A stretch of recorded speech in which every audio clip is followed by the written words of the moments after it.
Welcome to Dr. BT's Chemistry Essentials, A-level chemistry made easy.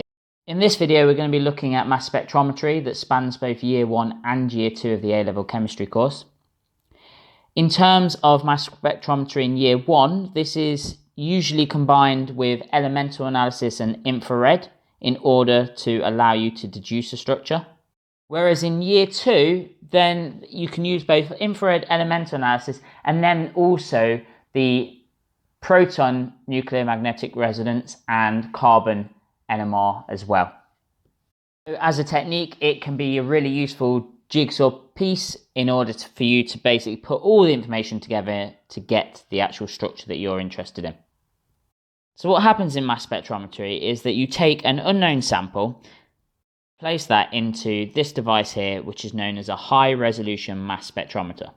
Now within this machine, there is ionization of that sample. So we take the sample and form an ion from it. If we were to take our sample as being this ester, put it into the mass spectrometer, then what actually happens is it gets bombarded with electrons, and because they are negatively charged, they actually repel the electrons that are within these atoms. And so you knock off an electron on one of these atoms here to form the ion form. It's this form called the molecular ion, which is the first piece of information we can get from our readout.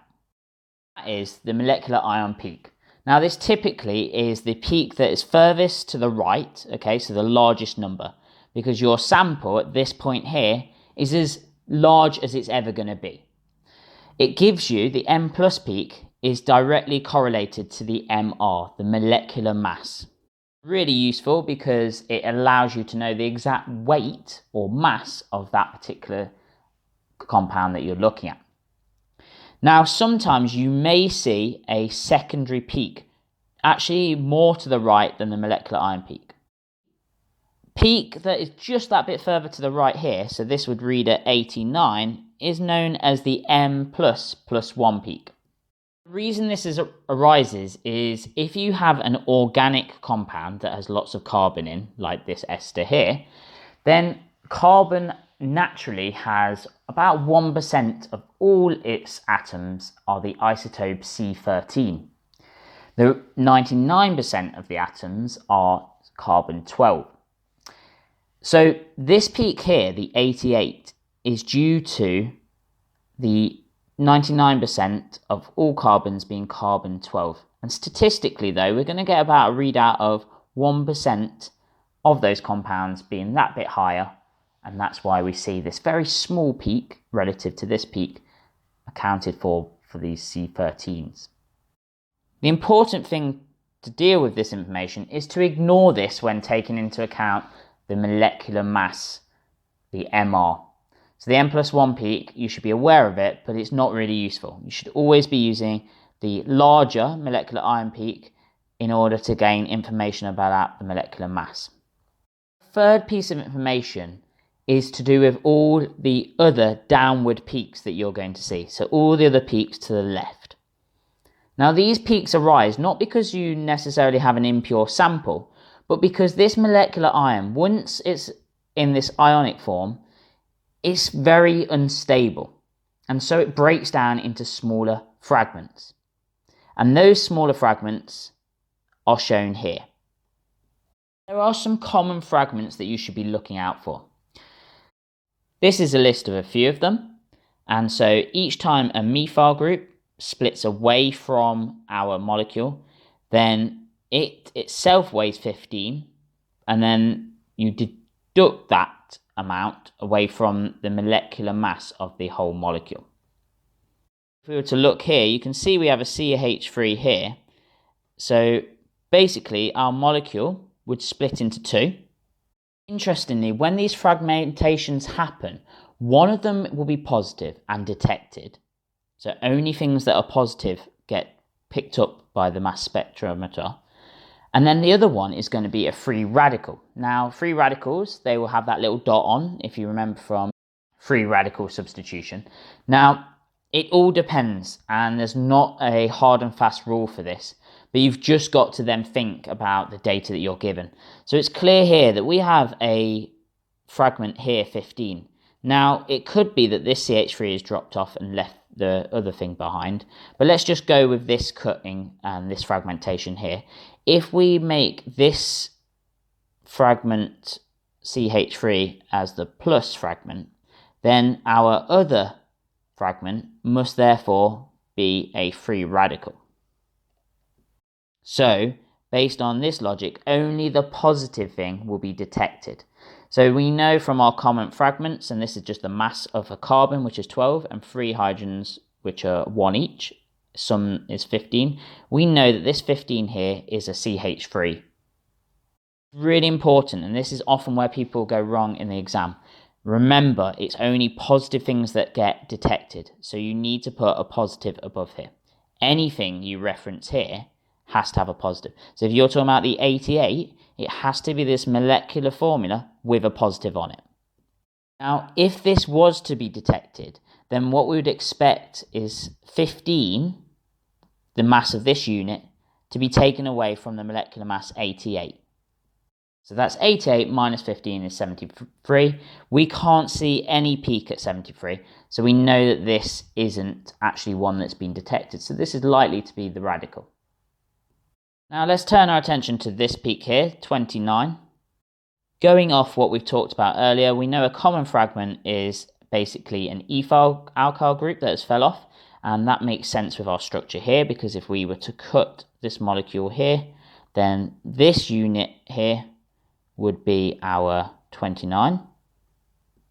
And then just to check, we've got this unit here, and that's going to be 88, the whole molecular ion peak, minus the 29, gives us the answer of 59. Now we can see a 59 peak as one of our fragments. Now that is explained by the fact that actually if we have some of our molecules splitting like this, remember there's not just one molecule in here, there's a massive sample, so 100% of the sample doesn't always split, making this end the positive end and this end the radical end. Sometimes it can be the opposite. So in this case, it'll be this end that's the radical end, as shown with this dot here. And this time, it's this part that becomes positively charged. So it will be this part that is detected. Can't stress it enough. Never write down anything other than something with a positive charge when you are assigning peaks on a mass spectrum. Now we turn our attention to the last fragment, and it's obviously an important one because it's quite high abundance here. It's the top abundance. So let's have a look at our molecule, and this is sometimes where you need trial and error. You need to cut at different points along the molecule, along the bonds, and see what the weight of each of those fragments is to try and best fit it. Now, when you're looking at places to cut, it's really important to think about the areas where there are any carbonyls, and always cut either side of the carbonyl. So with that, you've got a carbonyl here.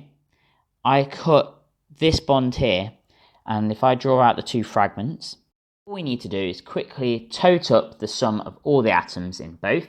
So with this one here, we have 57, and with this one here, we have 31. And then we just need to best match it to the fragments that we have. So you can see evidently that this one here must have been the one that takes on the positive charge. This is giving us our fragment at 57. Whereas this OCH3 at 31 isn't showing up on the spectrum at all. So it must be a radical. And it mustn't switch roles because we don't see any 31 appearing. And sometimes that's the case, whereas other times they can switch roles. So it's all about stuff that's a bit more complicated than at A level.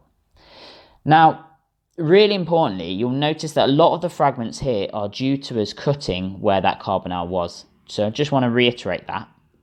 So always cut either side of a carbonyl group. So find that carbonyl group, cut either side, work out the mass of that side and that side, and do that on the other side as well, because it's a common area that breaks. So it's been a surefire, quick way in the exam to start picking up these fragments.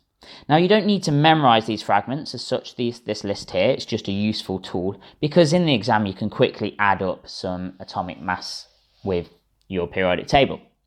And just be aware, there's no really set pattern, so it's a skill that you just need to practice. Okay, so let's try and put this into some sort of practice here. This is a snip from an exam. Now, usually these mass spec questions are in conjunction with other data, but I just wanted to isolate this skill on its own. What I want you to do is, first of all, work out the molecular mass for this. What I'd like you to do is to be able to identify any fragments that you can. Not all of them, obviously it's very complicated, but identify some fragments in this mass spectrum. And with that, and with this tiny bit of extra information, and this extra information is that this alcohol E can undergo oxidation to form a ketone. With this piece of information, I want you to come up with a possible structure for E. Okay, so pause the video here and have a go.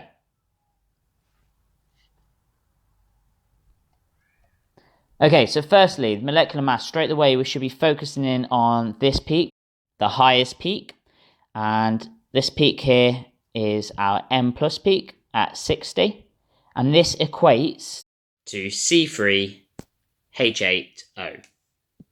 Remember, not just that alone, it's always the positive. So if you're going to write this in the exam, always, whenever referring to one of the peaks, put the positive there. You won't get the mark if you ignore that.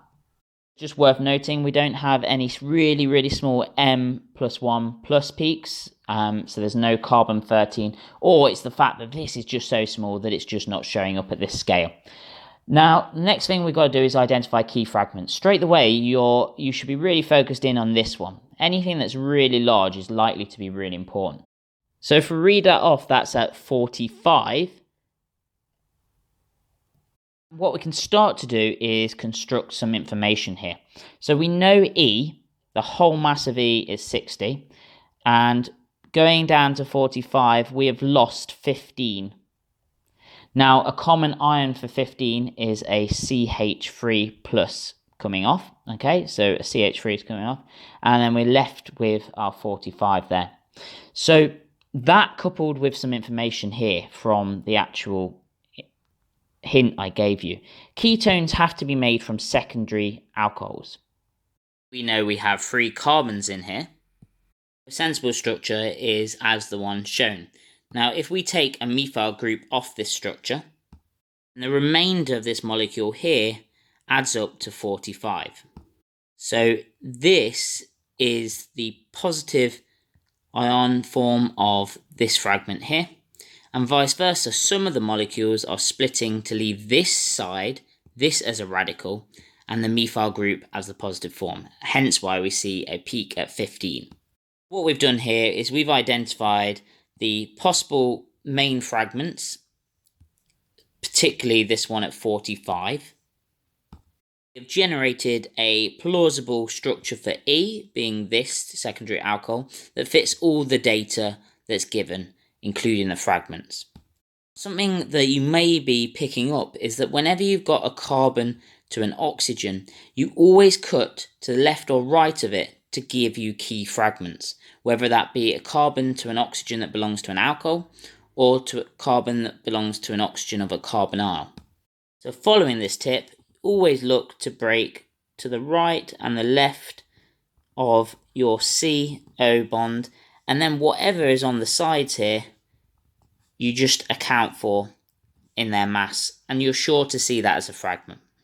This is going to save you time in the exam because these are the key fragments that usually appear. Just like here, we focused in on this. If you cut to the right here or to the left because of the symmetry, you get the 45 fragment. So that concludes our video on mass spectrometry in both year 1 and year 2. I hope you found the video useful. If you have, ensure that you like the video and ensure that you subscribe to the channel in order to get new videos as and when they're uploaded.